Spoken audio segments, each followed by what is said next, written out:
SMS ಸಂಸ್ಥೆಯ ಅಗಸ್ತ್ಯ ತಂಡದವರಿಂದ ತಮಗೆಲ್ಲರಿಗೂ ನಮನಗಳು. ಈ ವಿಡಿಯೋದಲ್ಲಿ ನಾವು ಶ್ರೀ ಕಳಂಚೇರಿ ಮಠದ 7ನೆಯ ಪೀಠಾಧಿಪತಿಗಳಾದ ಶ್ರೀ ಶ್ರೀ ಶಾಂತಮಲ್ಲಿಕಾರ್ಜುನ ಸ್ವಾಮೀಜಿಯವರ ಕಿರುಪರಿಚಯವನ್ನು ಪ್ರಸ್ತುತಪಡಿಸುತ್ತಿದ್ದೇವೆ.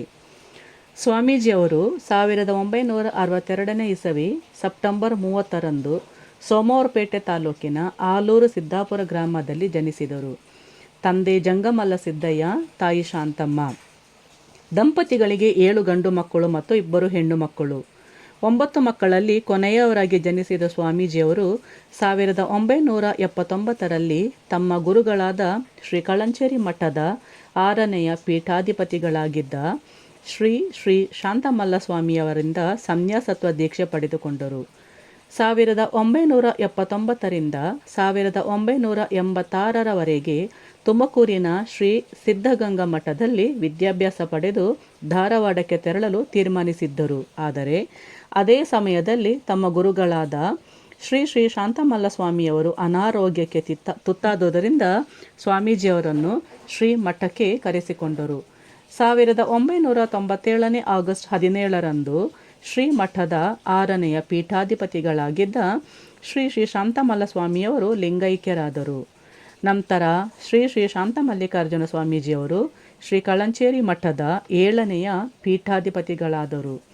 ತಮ್ಮ ಗುರುಗಳ ಕನಸನ್ನು ನನಸು ಮಾಡುವತ್ತ ಸ್ವಾಮೀಜಿಯವರು ದೃಢ ಸಂಕಲ್ಪದಿಂದ ಇಟ್ಟ ತಮ್ಮ ದಿಟ್ಟ ಹೆಜ್ಜೆಗಳನ್ನು ಹಿಂತೆಗೆಯಲಿಲ್ಲ.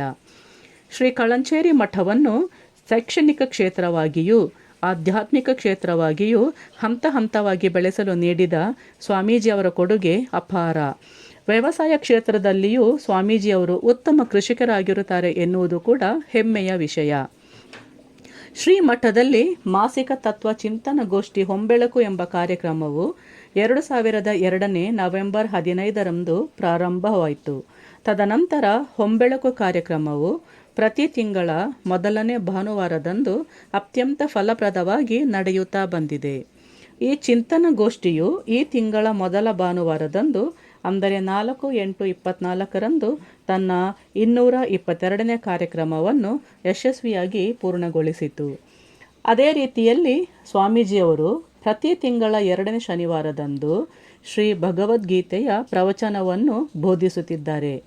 ಹೀಗೆ ಪ್ರತಿಯೊಂದು ಕ್ಷೇತ್ರವನ್ನು ಬೆಳೆಸಿದ ಸ್ವಾಮೀಜಿಯವರಿಗೆ SMS ಸಂಸ್ಥೆಯ ಸರ್ವರ ಪರವಾಗಿ ಹೃತ್ಪೂರ್ವಕವಾದ ಅಭಿನಂದನೆಗಳು.